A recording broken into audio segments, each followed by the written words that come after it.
पत्थरबाजी पर सख्त कानून की जरूरत, क्यों जरूरी है रेलवे संपत्ति की सुरक्षा। नमस्कार दोस्तों, स्वागत है आपका आपके पसंदीदा जीआरटी बिजनेस यूट्यूब चैनल पर। आज हम एक बेहद गंभीर मुद्दे पर चर्चा करने वाले हैं जो भारतीय रेलवे और खासतौर पर वंदे भारत एक्सप्रेस से जुड़ा हुआ है। वंदे भारत एक्सप्रेस, जो कि भारत की पसंदीदा और सबसे तेज ट्रेन बनती जा रही है, आए दिन पत्थरबाजी की घटनाओं का सामना कर रही है। इस पत्थरबाजी से न केवल रेलवे को भारी नुकसान हो रहा है, बल्कि यात्रियों की सुरक्षा पर भी सवाल उठ रहे हैं। क्या आपने कभी सोचा है कि ऐसा कोई कानून क्यों नहीं बनाया जा रहा है जिससे पत्थर उठाने से पहले लोगों की रूह कांप जाए? आज हम यही सवाल उठाने जा रहे हैं। वंदे भारत एक्सप्रेस पर बढ़ती पत्थरबाजी की घटनाएं। वंदे भारत एक्सप्रेस देश भर के लोगों की पसंदीदा ट्रेन बन चुकी है। इसकी तेज रफ्तार, शानदार सुविधाएं और समय की बचत इसे बाकी ट्रेनों से अलग बनाती है। लेकिन दुख की बात यह है कि यही ट्रेन सबसे ज्यादा पत्थरबाजी का शिकार हो रही है। भारतीय रेलवे के आंकड़ों के अनुसार इन घटनाओं से रेलवे को ऑन एवरेज 15 लाख रुपये सालाना का नुकसान हो रहा है। हाल के दिनों में वंदे भारत एक्सप्रेस पर कई बार पत्थरबाजी की घटनाएं सामने आई हैं। इन घटनाओं की जांच में पाया गया कि ज्यादातर मामलों में शरारती तत्वों द्वारा जानबूझकर ट्रेनों पर पत्थर फेंककर नुकसान पहुंचाने की कोशिश की जाती है।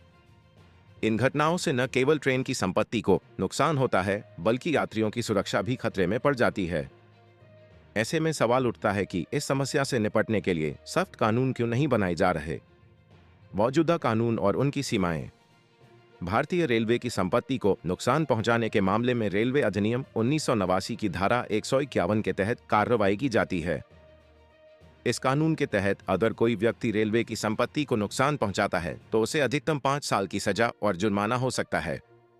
लेकिन क्या यह सजा काफी है? क्या ये कानून इतना सख्त है कि लोग पत्थर उठाने से पहले डर जाएं? रेलवे अधिकारियों का कहना है कि पत्थरबाजी की घटनाओं में सबसे बड़ी चुनौती यह होती है कि आरोपियों की पहचान करना मुश्किल होता है। स्थानीय पुलिस की मदद से इन मामलों में कार्रवाई की जाती है, लेकिन अक्सर दोषियों को पकड़ना और उन पर मुकदमा चलाना एक कठिन काम होता है। ऐसे में मौजूदा कानूनों के तहत कार्रवाई की सीमाएं साफ नजर आती हैं। कानून को और सख्त बनाने की जरूरत। अब सवाल उठता है कि पत्थरबाजी की घटनाओं को रोकने के लिए कानून को और सख्त क्यों नहीं बनाया जा रहा? आखिर ऐसा कानून क्यों नहीं बनता जिससे पत्थर उठाने से पहले लोगों की रूह कांप जाए? इस सवाल का जवाब रेलवे अधिकारियों की सीमित शक्तियों में छिपा है। रेलवे मंत्रालय के executive director information and publicity Dilip Kumar ने बताया कि रेलवे मौजूदा कानूनों के तहत कार्रवाई करता है और कानून को और सख्त बनाना गृह मंत्रालय के अंतर्गत आता है। इसका मतलब यह है कि पत्थरबाजी की घटनाओं को रोकने के लिए कानून में बदलाव की पहल रेलवे नहीं, बल्कि गृह मंत्रालय को करनी होगी। अगर कानून को सख्त बनाया जाए तो शायद ऐसी घटनाएं कम हो जाएं। लोगों को यह महसूस होना चाहिए कि रेलवे की संपत्ति पर हमला करना गंभीर अपराध है और इसका अंजाम उन्हें लंबे समय तक जेल में बिताकर चुकाना पड़ सकता है। पत्थरबाजी रोकने के लिए रेलवे द्वारा उठाए गए कदम। रेलवे भी इन घटनाओं से परेशान है और इनसे निपटने के लिए कई कदम उठा रहा है। जिन रूटों पर पत्थरबाजी की घटनाएं ज्यादा हो रही हैं, वहां नियमित गश्त बढ़ाई जा रही है। इसके साथ ही प्रभावित क्षेत्रों में शरारती तत्वों और असामाजिक गतिविधियों पर नजर रखने के लिए स्थानीय पुलिस के साथ मिलकर अभियान चलाए जा रहे हैं। रेलवे ने यह भी कहा है कि पत्थरबाजी की घटनाओं को रोकने के लिए जन जागरण अभियान चलाया जा रहा है। कई बार इन घटनाओं के पीछे असामाजिक तत्व होते हैं जो शराब के नशे में या मजाक के तौर पर ऐसी हरकतें करते हैं। लेकिन अगर उन्हें इस बात का एहसास कराया जाए कि इस तरह की हरकतों से कितनी जानों को खतरा हो सकता है, तो शायद वे ऐसा करना बंद कर दें। रेलवे एक्सपर्ट्स की राय। रेलवे एक्सपर्ट्स का मानना है कि कानून को सख्त करने के साथ साथ लोगों को जागरूक करने की भी जरूरत है। विजय दत्ता, जो कि एक प्रमुख रेलवे विशेषज्ञ हैं, का कहना है कि पत्थरबाजी से न केवल रेलवे का आर्थिक नुकसान होता है, बल्कि पर्यावरण पर भी असर पड़ता है। अगर लोग सड़क या हवाई मार्ग से यात्रा करने के बजाय ट्रेन से यात्रा करते हैं तो कार्बन एमिशंस कम होता है। ऐसे में ट्रेनों को नुकसान पहुंचाने की बजाय हमें उन्हें सुरक्षित बनाने की दिशा में काम करना चाहिए। विजय दत्ता का यह भी मानना है कि सरकार और रेलवे को मिलकर इस समस्या का समाधान निकालना होगा। कानून को सख्त करने के साथ साथ जनता को यह समझाना जरूरी है कि रेलवे की संपत्ति राष्ट्रीय संपत्ति है और इसे नुकसान पहुंचाना पूरे देश के लिए हानिकारक है। कड़े कानून से मिल सकता है समाधान। पत्थरबाजी की घटनाओं को रोकने के लिए कानून में बदलाव की सख्त जरूरत है।